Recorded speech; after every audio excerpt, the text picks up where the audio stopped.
Hey, salut tout le monde. J'ouvre un nouveau vlog, ça fait quelques temps que je vous en ai pas proposé un sur ma chaîne et je me suis dit que ce serait peut-être sympa de faire un vlog sur plusieurs jours. À l'heure où j'allume cette caméra et à l'heure où je démarre ce vlog, nous sommes vendredi après-midi. Donc voilà, j'ai pas du tout pris la caméra ce matin. J'étais à mon petit déjeuner littéraire que j'anime sur Paris dans une librairie salon de thé une fois par mois. Nous n'avions pas pu faire notre rendez-vous en janvier pour cause de Covid, donc ça faisait super plaisir de retrouver les filles et d'échanger avec elles. Le thème c'était l'exil et voilà, j'ai quelques réceptions livresques à vous montrer dans cette vidéo et entre autres en rapport avec le thème. Alors déjà je voulais vous montrer les réceptions livresques que j'ai fait cette semaine. J'ai reçu le nouveau roman de Serena Giuliano qui s'appelle Sara perché ti amo, vous excuserez mon accent, moi j'ai fait espagnol deuxième langue, j'ai pas fait italien, mais je n'ai jamais lu Serena. Je sais qu'elle a eu de jolis succès en librairie avec ses romans précédents et vous êtes d'ailleurs souvent nombreux à m'en parler, donc je prendrai sûrement plaisir à découvrir celui-ci. En tout cas j'aime cette couverture ensoleillée qui appelle au printemps, à l'été, en tout cas à l'Italie. J'ai reçu un autre roman dont je suis sûre vous serez peut-être un peu envieux, c'est le nouveau Melissa d'Acosta. Je vous ai fait une story sur Instagram et vous étiez déjà hyper nombreux à me dire que vous aviez hâte de le découvrir. Ça s'appelle Les douleurs fantômes.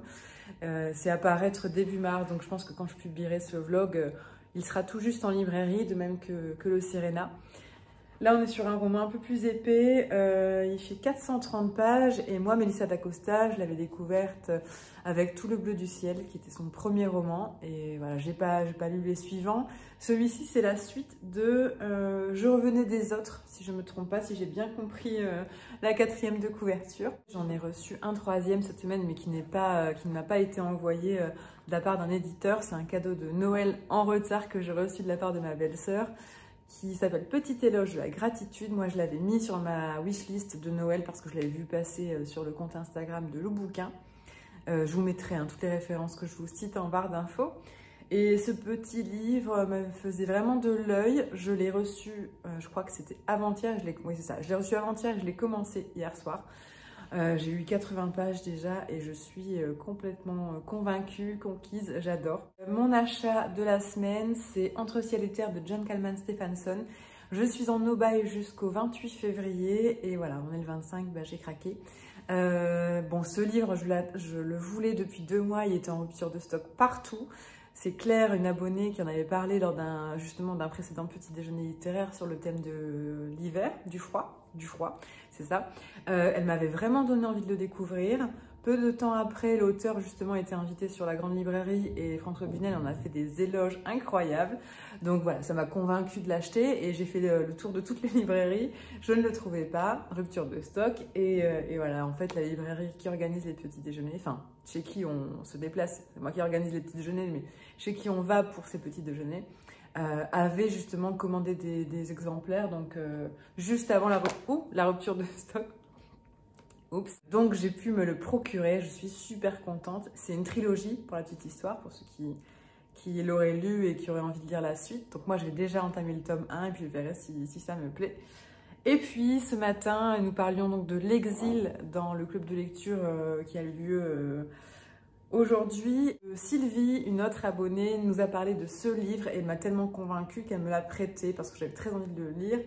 Donc c'est pas une réception, c'est pas un achat, c'est un prêt, mais je compte bien le lire ce week-end. C'est un ouvrage assez hybride. On n'est pas dans le roman, on n'est pas dans l'essai, on n'est pas dans la bande dessinée, on est sur un mix un petit peu de tout ça. C'est un récit autobiographique. L'autrice y a glissé des photos. Voilà. C'est un espèce de carnet de voyage.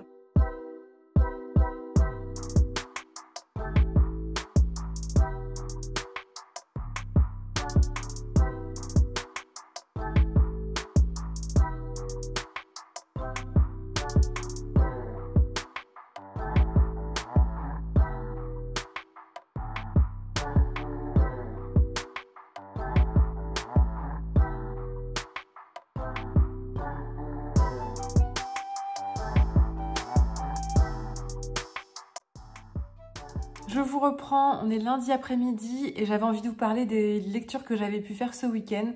Je vous l'ai déjà dit, moi je constitue des petites piles à lire pour le week-end, tous les vendredis ou samedis matin. Je prépare 3-4 livres que j'ai prévu de lire dans le week-end et je les pose sur ma table de salon. C'est un challenge entre guillemets parce que je lis jamais les 4 livres que je dépose, mais ça me booste un petit peu, ça me motive et ça m'encourage à lire dans le week-end.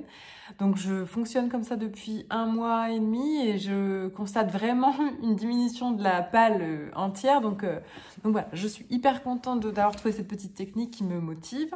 Donc j'ai terminé ce livre dont je vous avais parlé justement vendredi, Petit éloge de la gratitude, que je vous recommande. C'est vraiment un joli livre, c'est très poétique. Moi, c'est un livre que je me vois bien offrir à tout le monde. D'ailleurs, voilà, en le lisant, je me disais, ah mais il serait vraiment bien pour un tel, il faut que je l'offre à elle, il faut que je... Enfin, je me dis vraiment, c'est un livre intéressant, qui est beau. Si vous êtes réceptif au concept de gratitude, moi c'est quelque chose que je fais tous les soirs avant de me coucher. C'est une façon même dans le négatif, de trouver du positif. Quand on a passé une sale journée, essayer de la terminer sur une note positive. L'autrice nous parle de son expérience aussi, donc de vie, que je trouve hyper inspirante et hyper enrichissante. Donc un joli livre et à offrir, comme je vous le disais. Ensuite, j'ai lu un petit livre d'Éric Emmanuel Schmitt. J'ai encore des livres de cet auteur que je n'ai pas encore découvert. Donc, dans ma palle, il y avait celui-ci, Ma vie avec Mozart, que j'ai bien aimé, mais que je pense pas chroniquer sur le blog. Il m'a pas apporté, énormément ce livre. C'était intéressant de voir une autre facette de l'auteur. Si on est fan, je pense que ça peut vous intéresser, mais voilà, clairement c'est pas son meilleur, c'est pas du roman du tout. En fait, l'auteur a pris pour habitude depuis le début de sa carrière d'écrire à Mozart, d'annoter, d'envoyer des lettres, d'écrire des lettres à Mozart. Et en fait, c'est la publication de ces lettres. Donc, on y retrouve un petit peu de sa vie privée. Mais voilà, c'est pas un coup de cœur. Ensuite, j'ai lu ce roman graphique. Pareil, je vous l'avais montré vendredi, prêté par Sylvie. J'ai beaucoup aimé la forme, je trouve ça hyper ludique. Et j'ai surtout profité de la lecture de ce livre pour réaliser les palatcinche, qui sont des petites crêpes donc italiennes et croates. Voilà, je me suis régalée ce week-end, j'ai fait ça. J'ai commencé La fille de son père, d'Anne Berest. Qui démarre pas mal, c'est très intriguant. J'ai lu 30 pages, bon ça se lit très vite, il fait même pas 150 pages je pense, donc je pense le terminer ce soir. Mais voilà, c'est le premier roman de l'autrice, premier roman d'Anne Berest. Moi j'avais adoré Gabrielle qu'elle a coécrit avec sa sœur Claire, et j'ai très envie de lire La carte postale qui vient de paraître, donc je m'étais dit que celui-ci j'avais trouvé en bouquinerie, je m'étais dit que c'était une bonne première approche. Si son écriture me plaît, je me dirigerai sûrement vers La carte postale.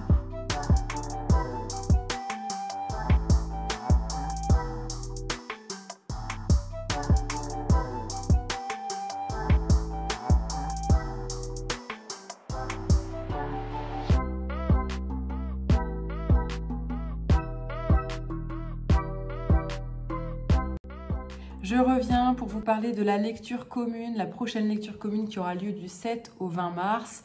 Au moment où vous verrez ce vlog, il sera encore temps de vous procurer un exemplaire pour pouvoir nous rejoindre si vous le souhaitez. Ce sera autour du roman Pachinko de Min Jin Lee. Pachinko, il est sorti en format broché, en grand format, il me semble qu'il y a 1 an et demi.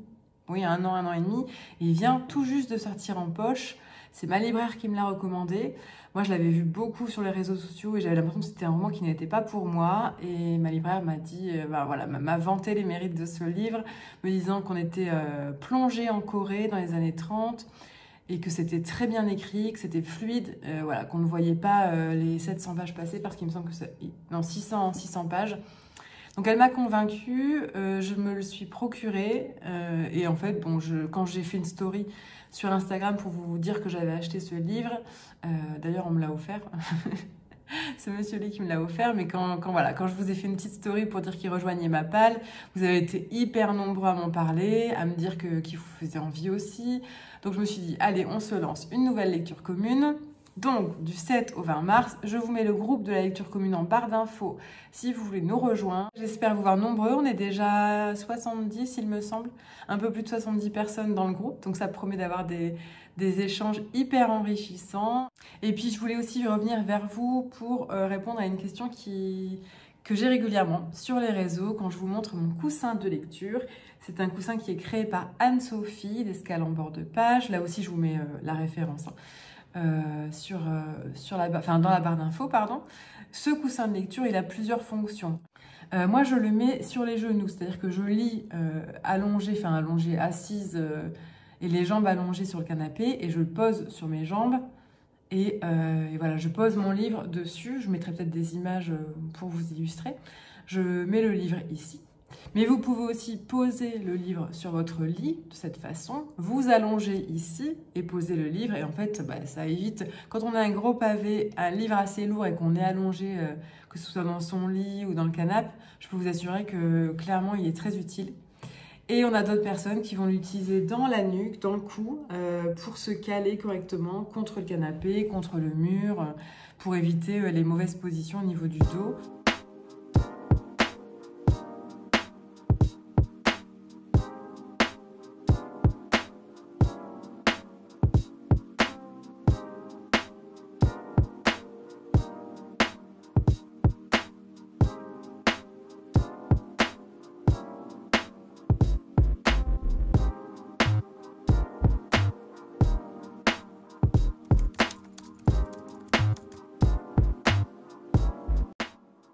Vous avez dû le voir, c'était un gros flop. Je suis descendue à la boîte aux lettres pour voir s'il y avait du courrier et notamment des livres. La boîte aux lettres était vide, il y avait juste une publicité.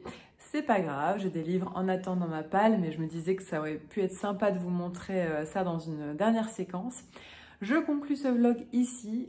J'ai travaillé sur le montage des séquences précédentes toute l'après-midi. Je me rends compte que j'ai déjà près d'un quart d'heure de vidéo, donc ce qui est pas mal. Je me suis donné pour objectif, vous le savez, 2 vidéos par semaine sur YouTube. Donc forcément, je ne veux pas vous proposer du contenu trop long parce qu'il faut que vous ayez le temps aussi de regarder les vidéos. Et de mon côté, il faut que j'ai le temps de les monter. Et le montage, ça prend beaucoup de temps. Donc voilà, on va rester sur des formats d'un quart d'heure, normalement 10 minutes, un quart d'heure, voire 20 minutes, vraiment cas exceptionnel. Que vous dire de plus? Cette semaine, j'ai une rencontre, le lancement d'une box féministe dans une librairie parisienne. Et je pense embarquer ma caméra pour vous montrer ça dans un prochain vlog.